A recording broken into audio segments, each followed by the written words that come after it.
ইরানে পাল্টা হামলার শঙ্কায় খাবার ও পানি মজুত করছে ইসরায়েলিরা।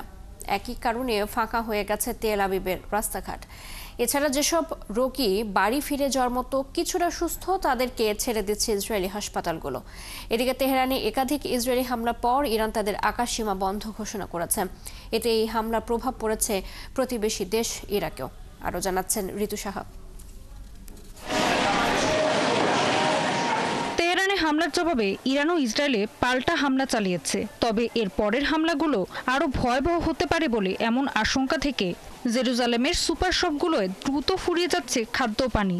মজুত করার জন্য মানুষ এখন এগুলো হুমড়ি খেয়ে কিনছে।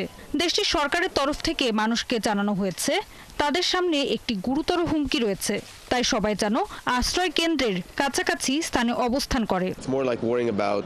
আমরা ভবিষ্যতে কি হতে পারে এটা নিয়ে ভয় পাচ্ছি। এটা আসলে কোন দিকে যাবে সেটা চিন্তা করার বিষয়, চিন্তিত হওয়ার মতো। তবে কোনো দেশ যদি ইচ্ছাকৃতভাবে আমাদের দেশকে ধ্বংস করার চেষ্টা করে তাহলে আমাদের প্রথমে আক্রমণ করতে হবে। আমার মনে হয় এটাই সঠিক। এছাড়া ইসরায়েলের জরুরি সেবা বিভাগ জানিয়েছে সারা দেশে রক্ত সংগ্রহের কার্যক্রম জোরদার করা হচ্ছে এবং যেসব রোগী বাড়ি ফিরে যাওয়ার মতো কিছুটা সুস্থ তাদেরকে ছেড়ে দিচ্ছে ইসরায়েলের হাসপাতালগুলো। বেইলিনসন হাসপাতালে আমরা আমাদের জরুরি বিভাগ শুধুমাত্র ব্যবহার করছি, যার মধ্যে সম্পূর্ণ সুরক্ষিত এবং ভূগর্ভস্থ এরিয়ায় ৩৫০টি শয্যা রয়েছে। রাতের বেলায় আমরা নিবিড় পরিচর্যা ইউনিট, সার্জিক্যাল ওয়ার্ড স্থানান্তরিত করেছি।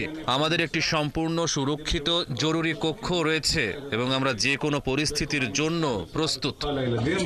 এদিকে পরবর্তী নির্দেশ না দেওয়া পর্যন্ত পশ্চিম তীরে সব ফিলিস্তিনি শহরে লকডাউন ঘোষণা করা হয়েছে।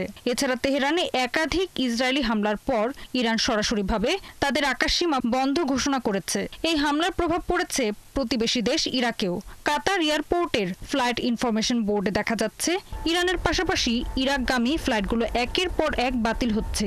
নিরাপত্তাজনিত কারণে বিভিন্ন এয়ারলাইন্স ইরাকের আকাশপথ এড়িয়ে চলতে শুরু করেছে। ঋতু সাহা, ৭১।